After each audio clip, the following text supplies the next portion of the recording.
I began speaking with his mother on the phone, and I let her know one day that I was headed to Planned Parenthood for the Plan B pill, and she asked why we didn't just use condoms. And I told her that he didn't wish to, but what I should have done in that moment was just, I should have just protected myself and used the condoms. I recall him telling me randomly one day that I can't learn anything from his mother. His exact words were, "She's been married 4 times. She's not anyone you can learn from." And I just find that interesting because, I never voiced that I was seeking a woman, you know, who could teach me, but subconsciously, I was seeking a woman from whom I could just learn and glean.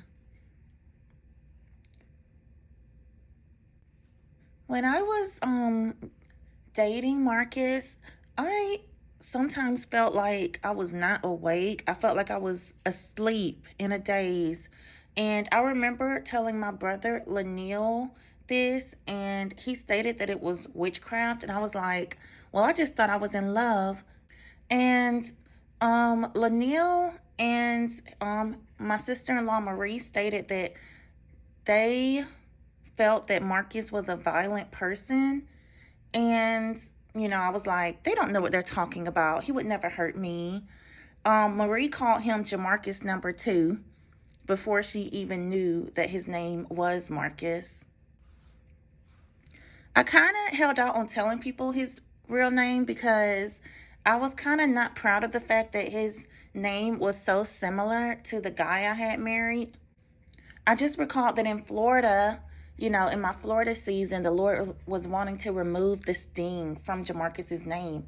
And I figured he was wanting to remove that sting because he was going to have me marry somebody with a similar name. That's how I was thinking, during that time. But the Lord just wants to remove the sting, period, because that's his heart and that's what he does. Marie also told me that my brother Lanil felt that Marcus had something of a rapist spirit. Um, and I would say there was a time, there would come a time later on when we'd just be in the shower and he'd be trying to do something. I recall him saying, "I don't want to rape you because I'm not into that." So that was kind of strange. I told his parents that he said that, and they just looked at him.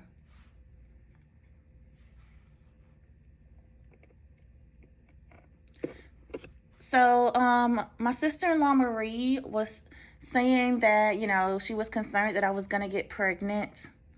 And she was wanting me to move back in with her and Lanil.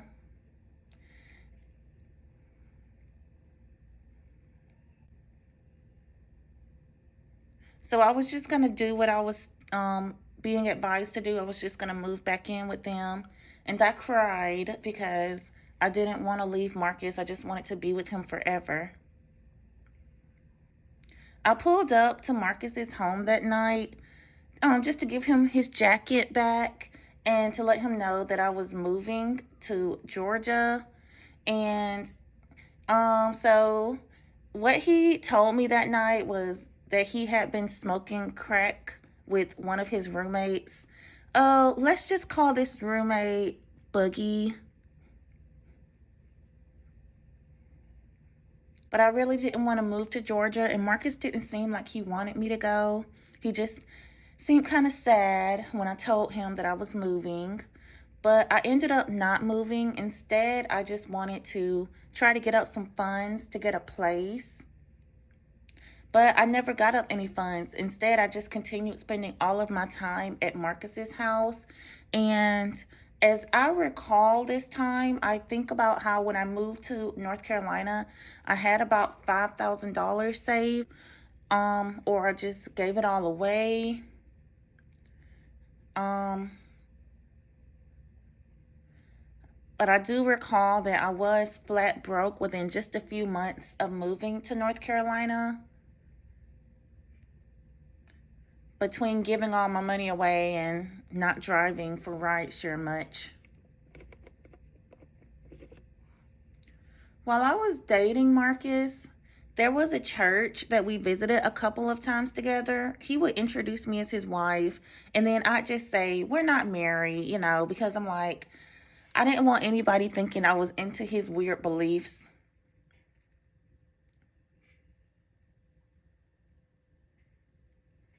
Marcus had a habit of just like staring at women, and I told him about it, and he worked on it, and got better at it. But there's really no excuse for staring at other girls when you're in a relationship. But at that church, there was a girl that he was just staring at really hard, and it was obvious to everyone that he was looking at her. I told him it was obvious, and he just responded, "She stands out."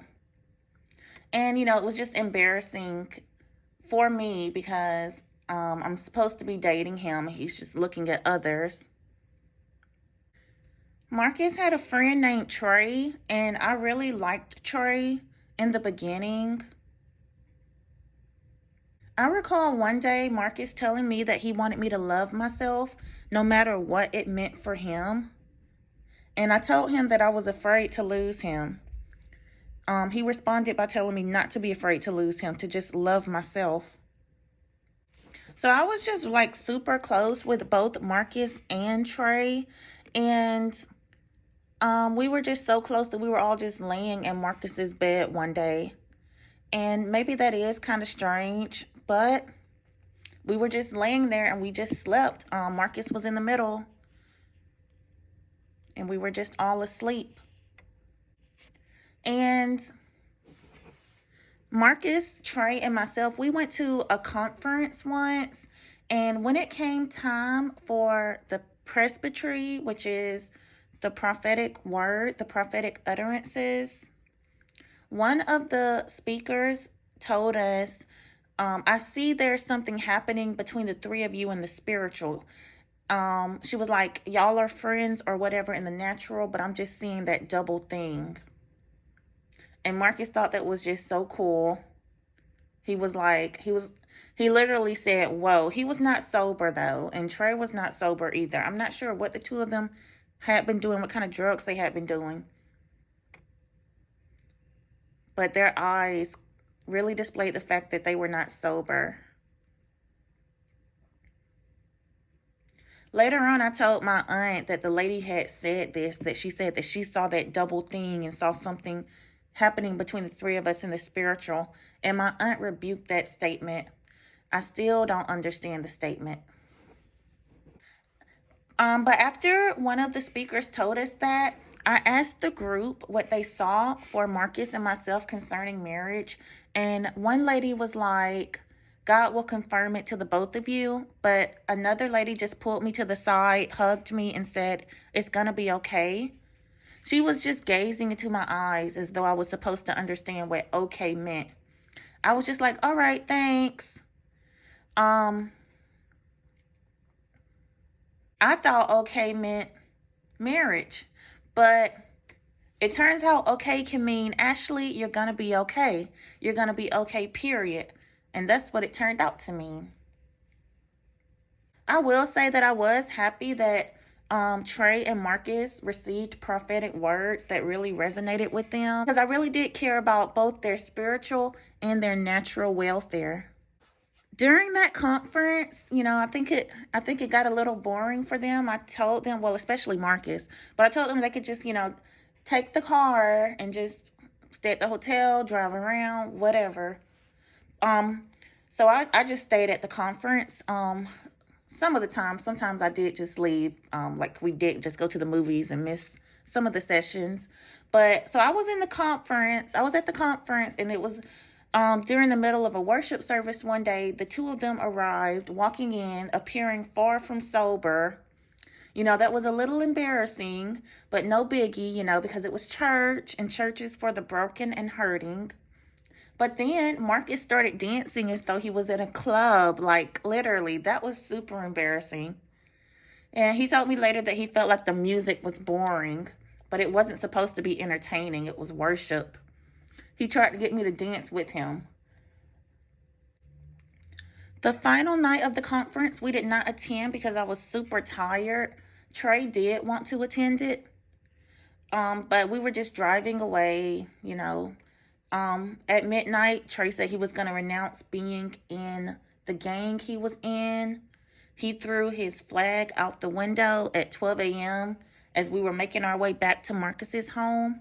And I was proud of him because I really did care about him. Then Trey began saying that his former gang members were watching Marcus's house and that he was afraid for my and Marcus's safety. So he called the cops and asked them to check him into a psych ward as a way of keeping him safe. So I gave him a hug, and then he went off with the cops, and I was just afraid. And during that time, Marcus was just sitting in his bedroom watching content about voodoo. And I was freaked out by him just watching it and by Trey's former gang. And I just left and I went to my brother's. You know, Marcus had watched a film before where folks were doing voodoo. I asked him if he'd ever do it, and I don't recall his entire response, but I do remember him saying that he'd never use it on me. That's what they all say. But I really liked how Marcus liked my nieces and nephews. We all go to church together, and he helped keep an eye on them if I had to talk with the pastors about something. He maintained that he didn't like white people, but he would say that he liked my little niece and my nephew, who were white. So I mentioned earlier that Marcus had 2 roommates. He had already asked one of them to leave. He had one remaining named Boogie. He had told me that, you know, he felt like Boogie was trying to keep him smoking crack as a way for Marcus to allow Boogie to continue living there. But after a little while, he decided to put Boogie out. He was going to give Boogie a couple of weeks to leave, but he said that one day he just walked into his home. He saw Boogie just sitting on his couch one day drinking a beer. So he told Boogie that he just needed to leave before I arrived. He said that he felt Boogie wasn't trying to do anything with his life. He still allowed Boogie to come over sometimes to shower. I had really liked Boogie until Marcus told me one day that Boogie tried to get him to sleep with a prostitute. You know, I was at my brother's, and then Boogie brought a prostitute over. And Marcus said she left when he told her that he didn't have any money. So I kind of like asked him about that. I was like, so you would have slept with her if you had the funds? And he kind of just, I don't know, did kind of a nervous smile.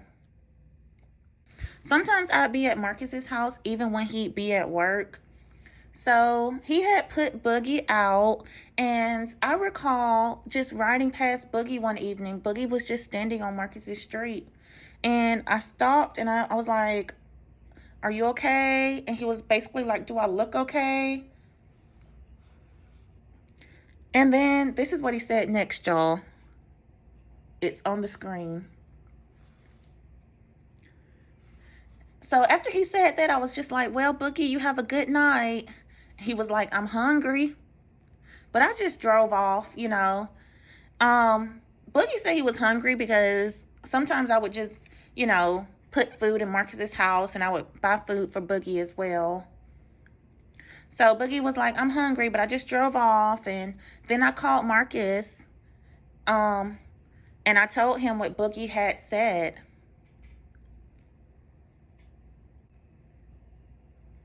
And Marcus said that he took that threat seriously due to the fact that Boogie had a gun. So I feel that Marcus, you know, he doesn't always use wisdom.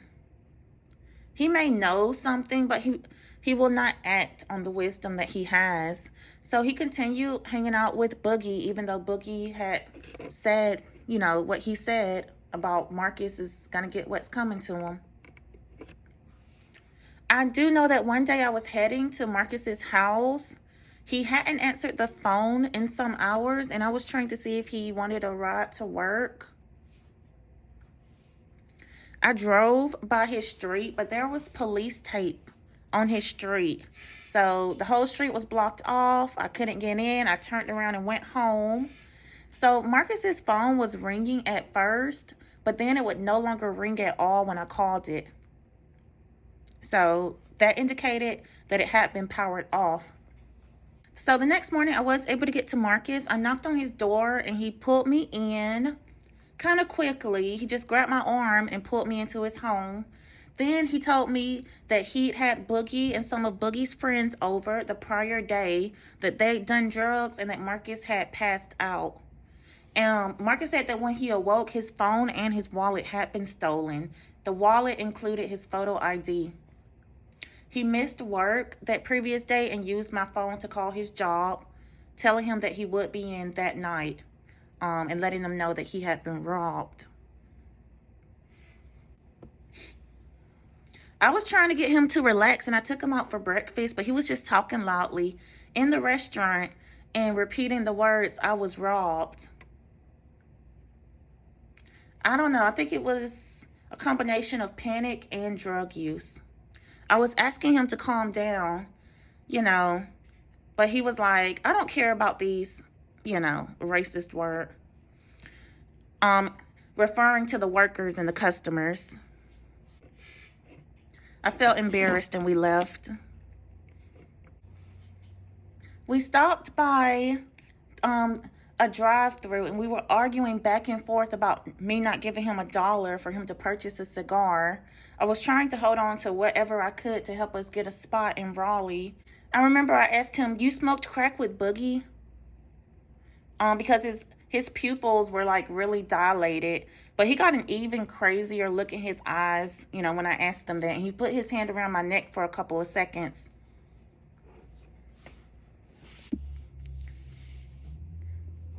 But I gave him $1. He got out the car and I drove away. I returned to my brother's and I wasn't going to talk to Marcus again, but his mother called me asking what was going on.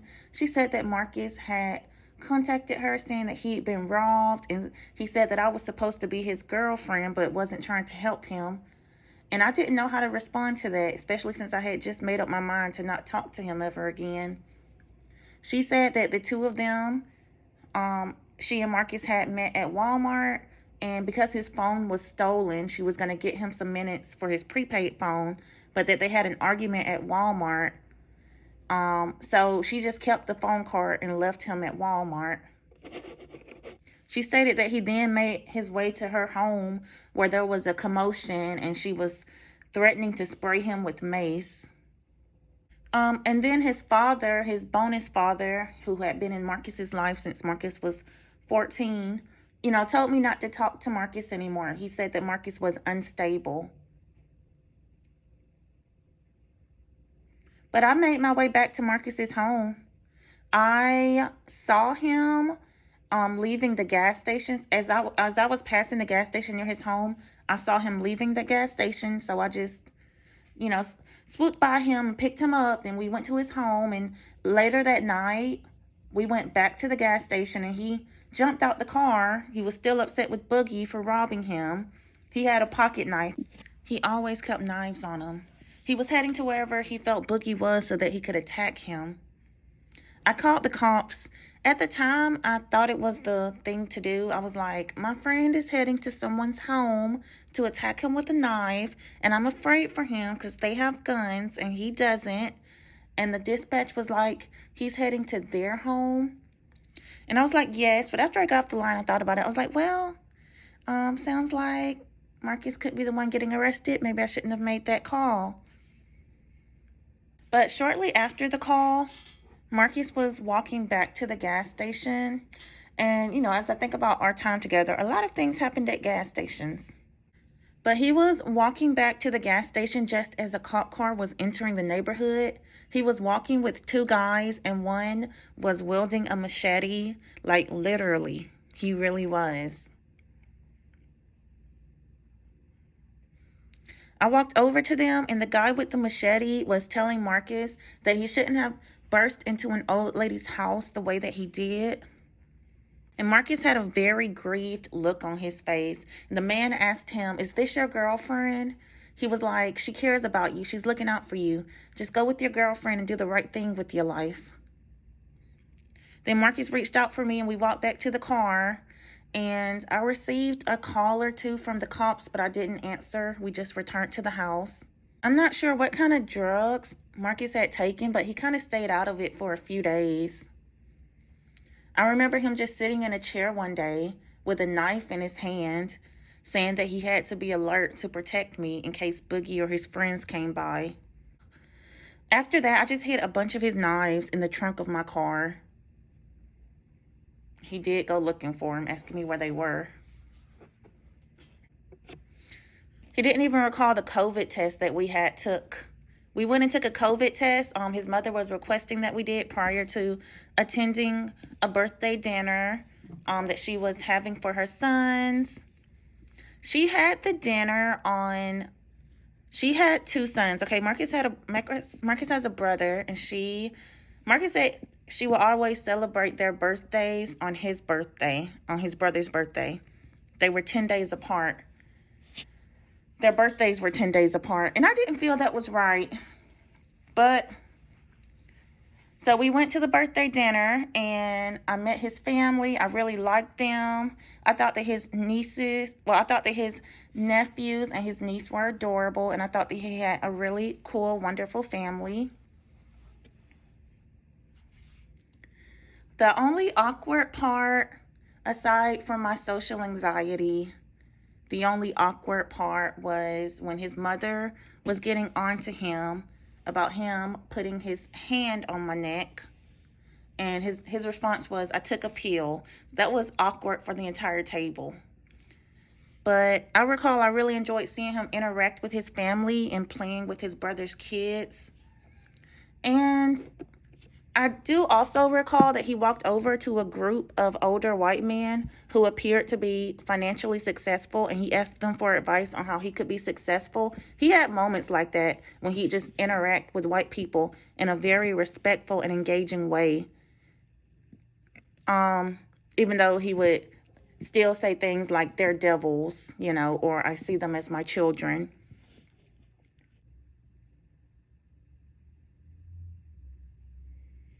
But he was someone who was just very easy to talk to, and he was just very well received by people. Marcus had been saying that I could move in with him. At first, I didn't want to live with the man. I just wanted to try to save something to get a spot. But the time came when my pass, expired, and I just got my things and I moved them all into Marcus's home. Marcus and I started arguing when I moved in. At times it was due to him trying to get me to lie in his bed instead of on the couch, because I'd oftentimes just sleep on the couch and be on the couch all the time, because I was like, if I'm on the couch, then we're not really shacking up. So after I moved in with him, I did not sleep in his bed as much. I recall just one day telling him that I could see his dad taking our kids out on little ice cream dates, and he appeared to just be pondering that for a moment. And later on, I learned that his father really liked ice cream, and that's just another example of prophecy or a word of knowledge just confusing me, because I saw that accurate thing, but it didn't come to pass due to the violence in our relationship, and us not staying together because of the violence. So I was frustrated. I became frustrated with prophecy. I was like, why am I seeing these things if they're not to happen? If they didn't happen, why did people tell me things if they didn't happen? So I would just, I kind of became uninterested in prophecy for a while, because I'm like, nothing is making sense. This thing and that thing seem to contradict each other. But Marcus and I continued to visit churches, including the Tarboro Church. And the pastor was just calling people up one day for prophecy. And this was in January 2021. I walked up to her and she was just like, I see babies. Is that what you want? And I nodded. She was like, and your boyfriend's gonna propose. And I was like, this boyfriend? And she nodded. And inside, I was like, yes, the wait is finally over. She was like, I know it may seem weird, but y'all are good together. Pray for him. And I told her, okay. But, I prayed for him as much as I could. It was hard for me to even pray for myself. Then she began saying that the Lord was working on my living arrangements. And I was really happy to hear that because I did not want to be on Marcus's couch. I sat back down beside him, but I didn't share with him what the pastor had said. I shared it probably a year later, though. But even though I didn't immediately share it with him, I did just hold those words in my heart. I didn't feel like it was time to share it. And, Marcus was just sitting there smiling. He was just happy that we were visiting a black church. But yeah, by this time, I was like kind of in love with his family. I liked his mother. I liked his father. Well, not his biological father. I liked his bonus dad. And I liked his brother, his nephews, his niece, and his sister-in-law. I cared about his parents, and I encouraged Marcus to check on them and to buy them what they needed. I know at one time they were sick with COVID, so I was glad we were able to just go out and assist them a little bit during that time. And I could really just see his parents and my parents just having like nice dinners together. It was just really on my heart to pay for them to go to like a nice steak dinner. And that remained on my heart for a really long time.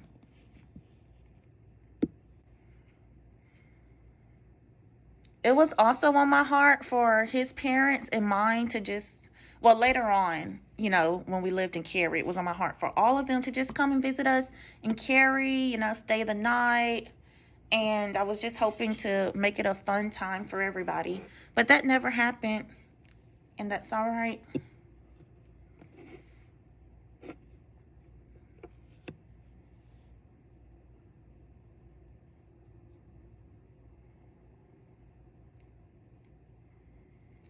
So while I was staying in Fayetteville at Marcus's house, Sarah texted me one day asking if I could pick her and the kids up from a doctor's appointment.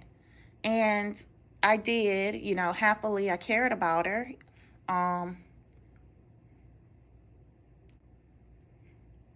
Later on, I kind of wondered why she and my brother felt it was okay to ask me if I was in the area and could pick her up after they wanted me to just leave their home and go back to Georgia. But in that moment, she just had a need and I wanted to help fill it, and Marcus and I drove out there together.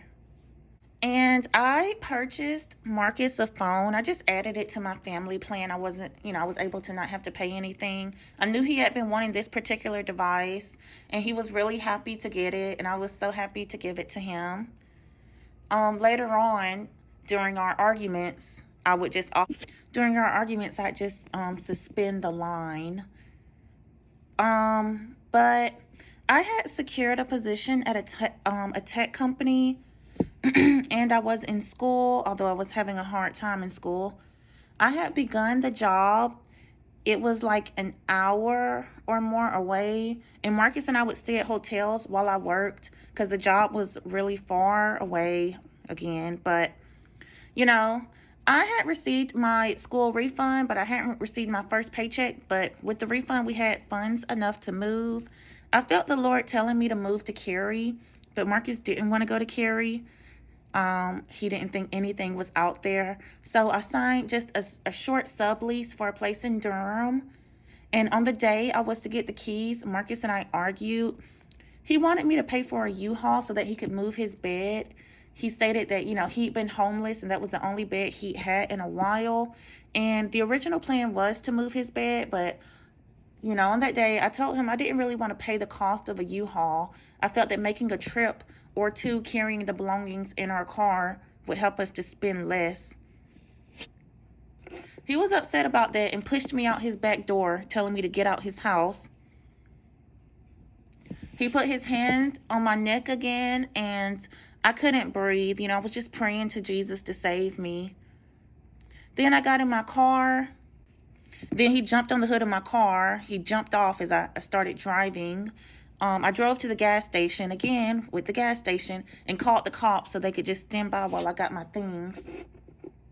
I placed my things in the new place in Durham and went to work. And that night, Marcus was texting me saying things like he hoped karma gets me and things like that. I don't believe in karma, but I did believe in Marcus. And I called him and I asked him if he wanted to come. He had been drinking, but he said yes. And I drove to get him. I felt like there was nothing for him in Fayetteville and that he had so much to offer the world. So I didn't want him just remaining there. I did tell him that there'd be no drinking allowed in our home, and he agreed, but he did not keep that promise.